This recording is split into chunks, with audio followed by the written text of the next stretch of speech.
In this video, I'll look at merging objects between scenes to start to assemble our jungle.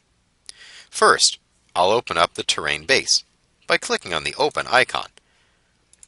I'll say no to any changes, and I'll open up Terrain Start, found in the Scenes folder in the Jungle project. I'll click Open, and this is a simple terrain object I've modeled from a plane, using some paint deformation and moving around some pieces. As you can see when I orbit, it's a bit of a valley, surrounded by hills. As we're surrounded by, well, nothing in 3ds Max, we need a way to block the endless scene. If I sit the camera, or actually the perspective, down here, we are bounded by hills, which it's logical we can't see through, and so we accept that the world exists beyond this, even though, if we pan up, it's really just a grid square. What I'll do then is to merge my jungle in.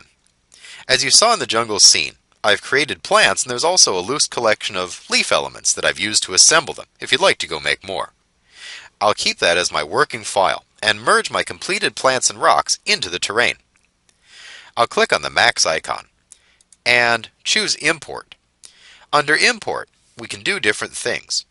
First, importing brings non-native file formats across into 3ds Max, such as OBJ or FBX from other programs, for example.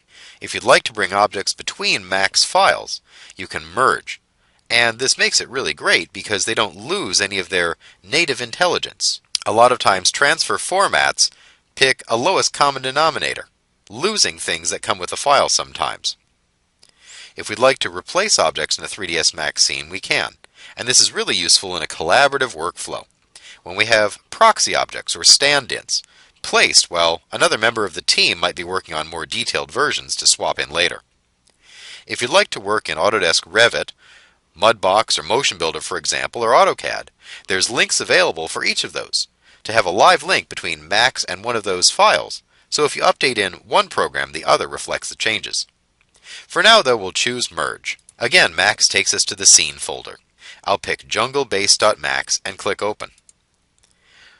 When you're merging, it's fantastic because it lets you choose from a list what you'd like to bring across. I'll scroll down and pick Flower A, B, and C, holding Control to select multiple objects. I'll pick Plant Banana A, B, and C, and Plant Lily A, B, and C. I'll also pick Rock O1 and O2. As you can see, there's other objects here. Some cylinders, a box, a compass, and some daylight, paddle leaves and petals. These are all my working elements in that scenes file. For now, though, I just want the completed plants. We can also filter here if we need. As you can see in the list types, we can exclude or include different kinds of objects, so we can be very specific what we're taking across between scenes, which is really terrific when your scenes get pretty complex. I'll click OK, and there's my plants. Well, submerged in the ground. I'll press F3, and there they are. What I can see here, switching over to a wireframe, is that my plants are, well, not really positioned. Actually, some of them are underground, and the rocks are sort of over to the side. And I probably need some help with the scale. For now, though, I've got them all in one scene. I can toggle back and forth between, in this case, realistic plus edged faces by pressing F3 and F4 to turn off and on the edged faces.